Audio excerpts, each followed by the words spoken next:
Hello, Intro to Education students. Welcome to week 2. This week we're actually going to get started. Last week is, I think, as I explained, what I consider to be the soft launch. It's kind of an overview and a time to just get started and familiarize yourself with the space that we're going to be working in. This week, we're going to be getting started in some of the work that we're going to be doing in the course. So this video is about helping you navigate the course a little bit. Sometimes my students will navigate the course by just simply going to assignments and completing the assignments there. If you do that, you're going to be really lost. So this is how the course is set up for you. So I'm in student view right now. And what I've got open right now is home. So this is where you should be accessing the course. And right now we're moving into, let's collapse those. We're moving into module 1. And right now what you have open for you is this week, September 6th through the 12th. The reason for that is because what I'm going to be doing from this week forward is I'm modifying some of the things that we were going to be doing in the course because of the feedback that you provided me on your survey. So this week, I want you to go to Module 1, open up the information that is contained in Module 1, and you'll see that this is from September 6th through September 12th, and your assignment is to work through the context of your school. If you click on this, you'll see it opens up, and you'll be going into the Google site that I created for you. One of the things, though, is that some of these links will take you to Google Sites, the classic view, which is what I prefer, and some of them will take you to Google Sites, the what they refer to as the new and improved version. Don't worry about it. If the site looks a little bit different, that's okay. It's the same information. It's just a different link. So the site is linked for you here, and so you'll read through the context of your school and identify what you believe are the most important challenges facing the district, facing the whole entire district, based on what you're reading with the context of your school. And that's right in here. So the other thing that you'll be doing is I want you to jot down all the terms and the concepts that appear in the contextual description that are unfamiliar to you, that you can't directly define if I ask you what they are. So any of the terms, any of the phrases, all of that, if there are acronyms, write those in there. So that's step 1 for this week. And what you'll do to complete that, you just click this right here. That will take you to your assignment, and you'll fill it in, and that will be it. So from here, you hit the next button, right? Also, there's a link here. You just right here, open the classroom simulation. So you can open up the sim right here. If you've already got it open, go to next. And then step 2 for this week is getting to know your students. So after considering the context of your school, and all the nuances of the school that you're going to be teaching in, I'm asking you to start thinking about your students. And this description right here explains what's happening in terms of we're pretending or role-playing or simulating that you are in an internship program and that you are a professional educator intern. You're not a special education intern. You are an education intern. And your role is to go in, Get to know the students that are assigned to you. They're going to be in your homeroom, your advisory. You can use those terms interchangeably. And you're going to be working with them, and you're also going to be designing a course to teach them. And the advisory is held right away in the morning. And yeah, there's a lot of details here. So once you read through this, then you'll be working to complete this student needs, interests, and assets table. And I'll explain more of that in a minute.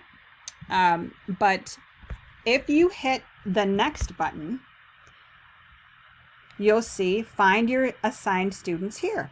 So locate your name on this table, and there's a number next to your name, and this will tell you which group you're in. So if you're a number 1 up here, so like Rachel, all right, you have Stephen Hyde, Regina George, Mike Chain, Michael Kelso, Mercedes Jones, Mary Catherine, Manny Delgado, so on and so forth. So those are your students, and you want to go back to the classroom sim and read their profiles, read all about them, and learn more about who they are. And now a word about those profiles is that they contain some information that is probably going to be important to you as you consider how you're going to work with these students. And there's some gossip. There's just some plain old gossip in there. And so your job is to think about what you need to know, what information, let's call it data, in those profiles do you need to remember, to catalog for future reference, so that you can better develop a positive rapport with the student, so that you can anticipate any potential issues or challenges. And I want you to organize this. I said a table. For this assignment, let's see right here. For this assignment, you'll need to create a table depicting the factors you believe you should collect for easy reference. I say a table because when I've done this in the past, some of my students have just created a Word doc and thrown a bunch of information in it and called it a day. The problem with that is I'm asking you to create a way to gather information about your students that could potentially be helpful to you as you work with them throughout a semester, say. And you need to be able to have ready reference to that information. And there are a lot of different ways that teachers do this. I say a table. What I'm asking for from you here is to just put it together, collect the information, and part of the intellectual heavy lifting here is for you to really think about, how do you need to organize this information? What information do you think you might need to have at your fingertips? How do you need to organize it so that you can access it? So is it a table? I don't know. Is it maybe a Google spreadsheet or a Google sheet that has multiple tabs with each student identified at the bottom? Unfortunately, because of the digital context that we're in right now, creating 3-ring binders, that's not an option. I know some teachers do that, especially when they have class sizes that are small enough to allow them to do that. But I'm really looking for you to bring your ideas and, think about how would you want to access this information in the future? So really, that's the challenge here. And so what I'm going to be looking for is your is how you chose to organize this information, what information you selected, and also your identification of what the student's assets are. So I know you're taking pluralism right now. So let me give you just a little teaser for assets in case you haven't encountered that in your professional life yet. So assets, really what I'm talking about here are what are the things that the student brings with them into the classroom that are, awesome or are really interesting.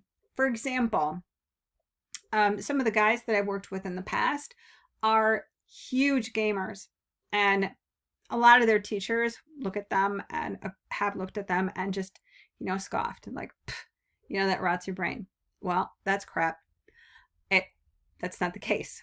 I can look at my students who are gamers because one of my areas of expertise is video games and learning, and I can help them identify the really awesome stuff that they're doing in their gameplay that looks a whole lot like academic skills. And then I can help them bridge that to contribute to their success in a school setting. That's an example there. Another thing, many students are engaged in some sort of reading activity or writing activity outside of school. Teachers typically don't value that. They, if it's not writing a paper or, writing a paragraph or a perfectly formatted sentence, it doesn't count. Well, in our digital world, there are a whole bunch of different ways that we write and that we communicate. And in the digital world that our students live in, the mixing of images and text and using very vivid pictures that convey a meaning really quickly, that's a tremendous skill. It's also something that can pay quite well. In addition, I don't know if any of you are on Instagram yet, but if you take a look at Instagram, a lot of the different things that are circulated on social media, the ability to combine text, very short phrases, certainly not a paragraph. My gosh, they'd laugh you off of the face of the internet. Very short phrases, specific words, whatever, with an image using color. That's an amazing skill, something that we don't value in school. And so I would really like for you to think creatively as you're reading your student profiles and try to envision who these kids are and what assets, what strengths, what skills, what interests,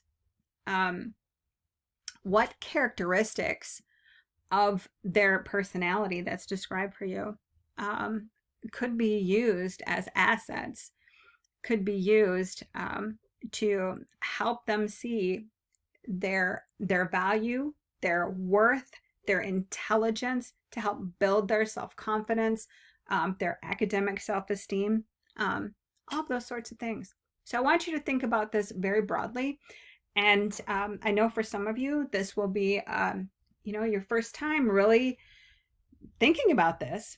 And I know for others of you, you do it every day. So just give it your best shot.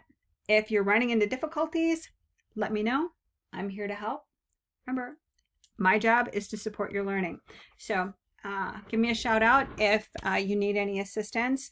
Otherwise, I'll be looking forward to seeing your thoughts and your ideas in your assignments, which are due on the 12th. Have a wonderful next week. I hope things go well for you, and I hope it's a great week.